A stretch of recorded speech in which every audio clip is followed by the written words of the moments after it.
এতদিন কেন বলেননি, এখন কেন বলছেন? এগুলো জাতীয় পার্টির খেলা। জনগণের চোখে ধোলা দেওয়ার জন্য জাতীয় পার্টি এই খেলায় এখন নিমগ্ন হয়েছে। তারা এখন বোঝাতে চেষ্টা করছে জাতীয় পার্টি আসলেই প্রকৃত বিরোধী দল। কিন্তু আমরা বলতে চাই জাতীয় পার্টি কখনোই জনগণের বিরোধী দল ছিল না। জাতীয় পার্টি কিভাবে ভাগ বাটোয়ারা রাজনীতি করা যায় সেই রাজনীতি তারা করছে। এর বাইরে তারা আর কিছু করছে বলে আমার কাছে কখনোই মনে হয় না। জিএম কাদের যেটি বললেন যে আমরা নির্বাচনের আগে সিদ্ধান্ত নেব, এখনো নির্বাচনের অনেক দেরি আছে, নির্বাচনের আগে অনেক কিছুর পরিবর্তন হবে, এই কথা তিনি বললেন। তার মানে আপনার বক্তব্যের মাধ্যমে খুব একটি বিষয় খুব সুন্দরভাবে ক্লিয়ার হয়ে গেছে যে আপনারা আগামীতে এই দলীয় সরকারের অধীনে নির্বাচনে অংশ নেবেন এবং ইভিএম এর নির্বাচনে অংশ নেবেন। সুতরাং এখন যা কিছু বলছেন এগুলো আসলে কলা দেখানো, লোক দেখানো, নিজেদের জনপ্রিয়তা কামাই করার জন্য বলছেন। যদি আপনারা প্রকৃত অর্থে দেশপ্রেমিক হয়ে থাকেন তাহলে এখন থেকে আপনারা ঘোষণা করেন যে আপনারা দলীয় সরকারের অধীনে কোন ধরনের নির্বাচনে অংশগ্রহণ করবেন না, রাজনীতি করেন জনগণের জন্য। আর জনগণের সম্মুখে আপনারা এই কথা বলতে পারবেন না, তাহলে এটা কিসের রাজনীতি? ভাগ বাটোয়ারার রাজনীতি, কলা খাওয়ার রাজনীতি, হালুয়া রুটি খাওয়ার রাজনীতি।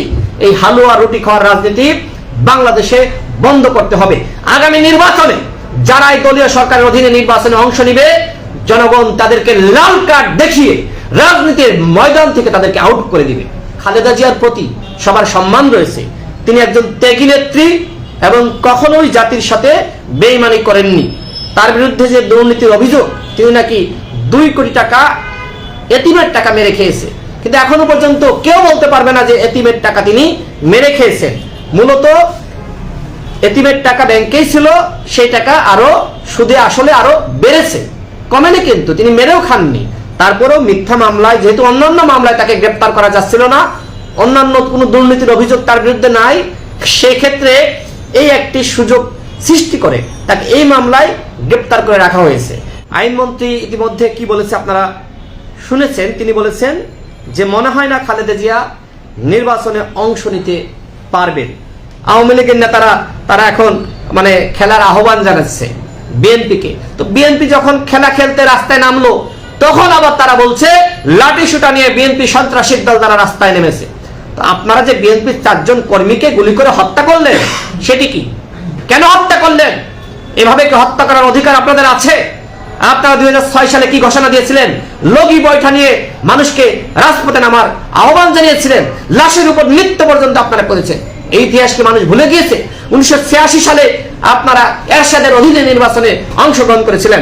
আপনারা বলেছিলেন যারা এরশাদের অধীনে নির্বাচনে অংশ নিবে তারা হবে জাতীয় বেঈমান, কিন্তু আপনারা নির্বাচনে অংশগ্রহণ করেছিলেন। এর মানে কি? এর মানে কি? মুখে এক কথা বলবেন আর অন্তরে আর একটা জিনিস বিশ্বাস করবেন। বাংলাদেশে যে পরিবারতন্ত্রের রাজনীতি, আজকে সাধারণ শিক্ষার্থীরা, আজকে তরুণ সমাজ এই পরিবারতন্ত্রের রাজনীতিকে তারা ঘৃণা করতে শুরু করেছে। গয়েশ্বর সাহেব বলেছেন খালেদা জিয়া অংশ নিতে পারবেন না, সেই নির্বাচন বাংলাদেশে হবে না। এর আগে আপনারা দেখেছেন ডাকসুর সাবেক ভিপি আমানুল্লাহ আমান, তিনি বলেছেন 10 ডিসেম্বরের পর থেকে দেশ চলবে খালেদা জিয়া এবং তারেক রহমানের কথায়। এখন আলোচনা চলছে যে খালেদা জিয়া আগামী নির্বাচনে অংশগ্রহণ করতে পারবে কি পারবে না। আমরা মনে করি খালেদা জিয়া অবশ্যই নির্বাচনে অংশগ্রহণ করার অধিকার রাখে। যে রাজনৈতিক এবং মিথ্যা প্রতিহিংসামূলক মামলা তার বিরুদ্ধে দিয়ে রাখা হয়েছে, এটা মূলত বিএনপিকে কোণঠাসা করার জন্য। কোন ধরনের দেশ? আমাদের মহান মুক্তিযোদ্ধারা কি এই ধরনের বাংলাদেশের জন্যই কি যুদ্ধ করেছিলেন, শহীদ হয়েছিলেন? কখনোই না। আমরা তো মুক্তিযোদ্ধাদের কথা শুনি, তারা বলেন আমরা সাম্য প্রতিষ্ঠা করার জন্য, ন্যায় বিচার প্রতিষ্ঠা করার জন্য, মানবিক মর্যাদা প্রতিষ্ঠা করার জন্য আমরা যুদ্ধে নেমেছিলাম। কিন্তু আজকের যে বাংলাদেশ, এই বাংলাদেশে ভোট নাই। আজকের যে বাংলাদেশ, এই বাংলাদেশে মানবাধিকার নাই, গণতন্ত্র নাই। আজকের বাংলাদেশ গুম খুনের বাংলাদেশে পরিণত করেছে এই আওয়ামী লীগ সরকার। আজকের বাংলাদেশ নিষেধাজ্ঞার বাংলাদেশ। আমেরিকার মতো বিশ্বের 1 নম্বর পরাশক্তিধর রাষ্ট্র আজকে আমাদের বিরুদ্ধে নিষেধাজ্ঞা দিচ্ছে। দেখেছেন বাংলাদেশের কি অবস্থা? বাংলাদেশে এখন বিদ্যুৎ সংকট।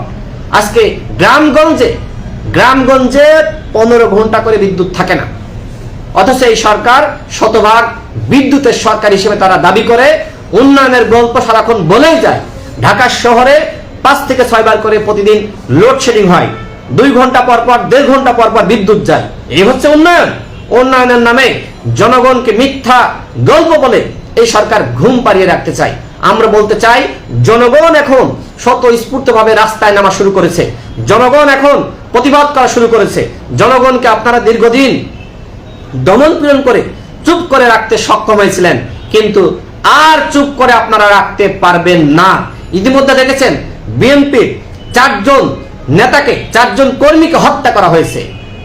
এদের কেউই কিন্তু মন্ত্রী এমপি না, খুব সাধারণ মানুষ, খুব সাধারণ কর্মী, এদেরকে হত্যা করা হয়েছে।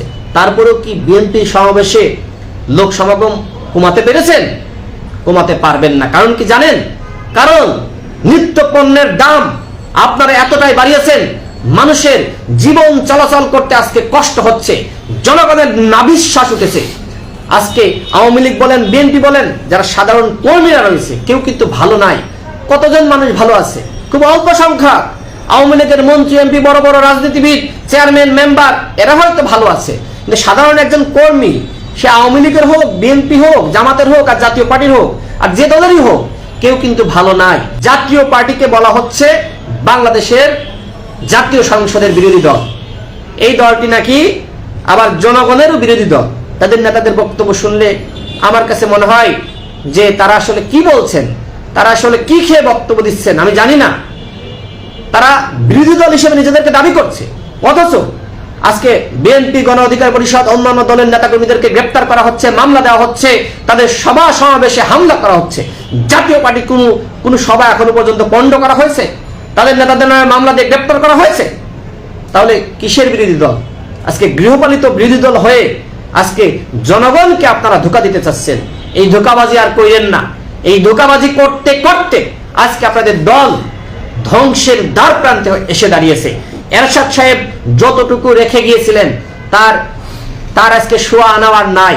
জাতীয় পার্টির নেতারা অভিযোগ করে যে 14 সালে নাকি জোরপূর্বক জাতীয় পার্টিকে নির্বাচনে অংশগ্রহণ করতে বাধ্য করা হয়েছিল। ওই সময় নাকি এরশাদ সাহেব নির্বাচনে অংশগ্রহণ করতে চেয়েছিল না, রওশন এরশাদের নেতৃত্বে নির্বাচনে অংশগ্রহণ করেছিল।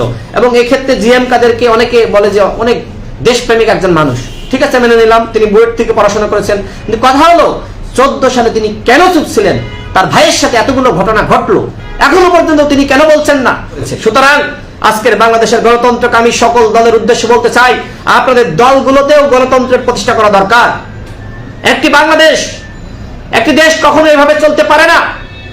স্বাধীনতার 51 বছর শেষ হয়ে গেছে, এখনো পর্যন্ত মহান মুক্তিযোদ্ধারা যে স্বপ্ন দেখেছিলেন সাম্যের ভিত্তিতে একটি রাষ্ট্র ব্যবস্থা প্রতিষ্ঠা করা, যেখানে থাকবে ন্যায় বিচার, যেখানে থাকবে মানবিক মর্যাদা, এখনো পর্যন্ত সেটি আপনারা প্রতিষ্ঠা করতে পারেননি।